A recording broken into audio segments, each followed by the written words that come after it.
Hi, this is Stephanie Bourbon. Welcome back to Story Concierge. I'm so excited that you are here. Happy Wednesday. Today we are talking about writing strong beginnings. Whether you are working on a screenplay or a novel or a TV show or even a short story, you need an opening that is strong and makes people want to be involved with those characters. You won't have to take notes because I'm going to put a PDF in the description below for you. So please just watch and enjoy, and I hope it's helpful. Let's get started.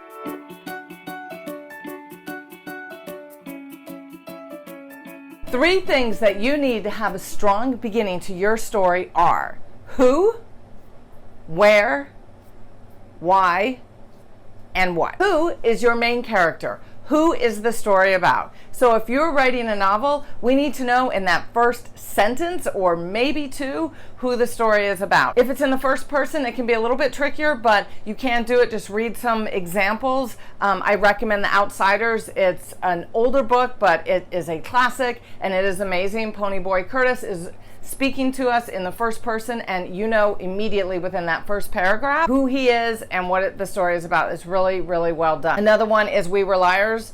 That came out in the past like 5 years, and that one is a really strong beginning. The Fault in Our Stars has a very, very strong beginning. And then if you turn to like any of the spy novels, I really like Barry Eisler has some amazing books, and Robert Ludlum, and all of those books, if you just look at any of them, within the first paragraph, you know who the story is about. It's really, really important to nail that at the very beginning.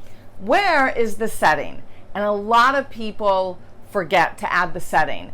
And so you might be reading the book for a really long time and you have no idea what year it takes place or where, like what city, or is it in the country? And I don't want you to go into a whole bunch of exposition like, hi, my name is Stephanie and I'm telling you the story and I live in Los Angeles and it's really hot today. Or even starting the story with the weather is a really, really bad idea unless the weather is about the story somehow. Like if it's a story about a blizzard or a hurricane or a tornado, it might be important, or a plane crash or something that the weather brings down the plane, which that never happens. But if that's what your story is about, then it's okay. But otherwise, you need to just put something in there that lets the reader know where it takes place. The next thing is why. Why do we care about this character? So you need to do something up front. And again, in a novel, in that first paragraph, maybe the second paragraph, so we care about that character. So we want to go on the journey with her or him. We want to know more. We're invested. We care about them. So why do we care? Show us something. In Save the Cat, which is a book and also now software by Blake Snyder, who is a screenwriting guru, who was a screenwriting guru, there is this thing called the Save the Cat moment. And that is the moment that makes us care about the character. The what is the problem? So there's a few different ways that you can do this. You can upfront show what the character really wants, like if it's a book about a kid who really wants to get into college, like they can say that at the beginning, or if they want to go to a specific college, or if they want to get away from their family, you can say that at the beginning, and then something else is potentially going to happen. But it's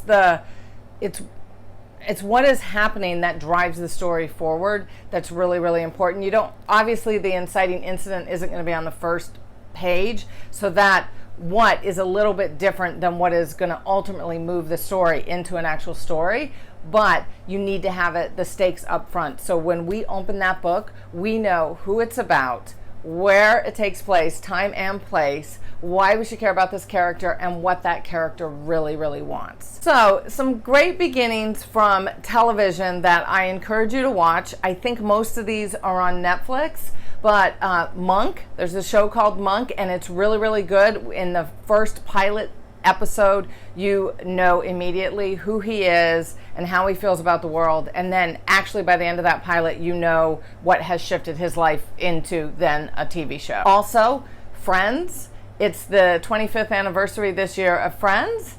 And Friends is a really good example. That first episode where we meet everybody, I believe it opens in the coffee house, and you see Ross talking about his divorce from Carol. You meet Joey, you meet Monica, and she's talking about going on a date with somebody. Chandler immediately makes a joke.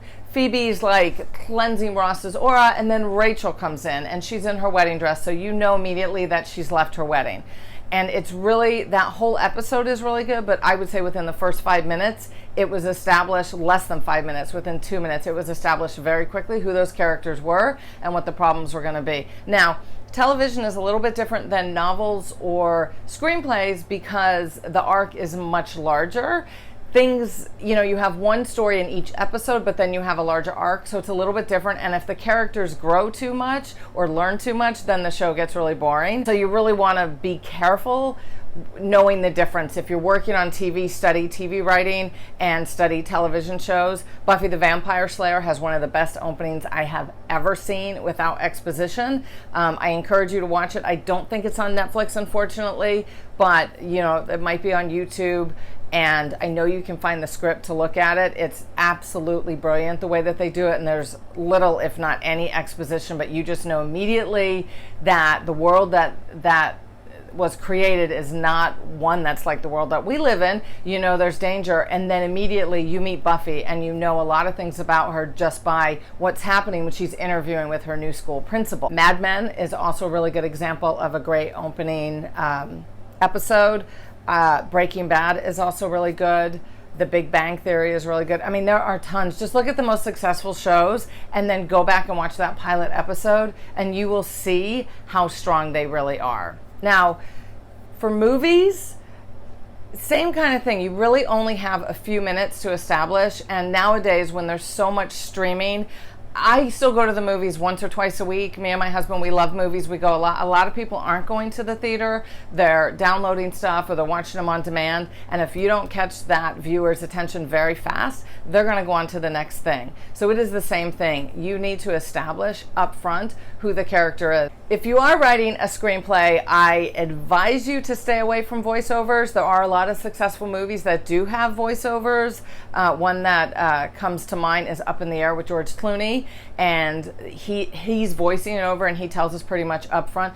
But it does tend to come off as amateur, even though well-seasoned screenwriters do it and get away with it. I don't recommend doing it. It's a very easy way to be like, I don't know how to show this, so I'm going to talk over it. Try to avoid that and really show us through the actions of what the character is doing when we're meeting those characters. Screenplays are a little bit tricky because you don't have as much, but it's visual, so make sure that those visuals really help us see who the character is immediately. There's a lot of animated features that do a really, really good job with this because, I mean, most of them, at least Disney ones, they're created for everybody to enjoy, but they are also created for kids, so you want to keep those kids' attention. So very quickly, we know who the character is and what the problem is, so the kids want to stay invested and understand that, and they like it. So it's, look at any animated feature. Pixar has basically all of them are amazing. I personally love The Incredibles. I would watch The Incredibles. I think that is one of the best examples of great opening scenes. To recap, to write a strong beginning, we need to know the who, where, why, and what immediately. In a novel, I would say one paragraph.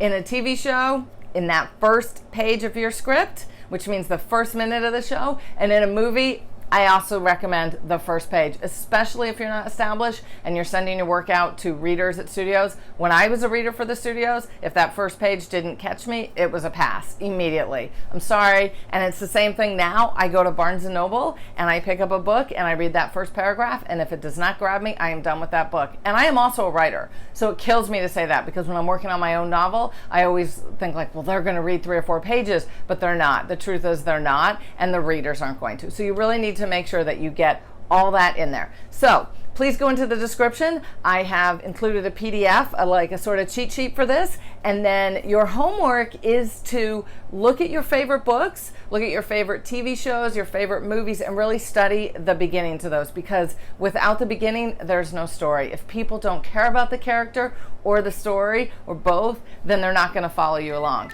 So I really hope this is helpful. Come back next week because I am going to be talking about the ends. Thank you so much for watching, and happy writing.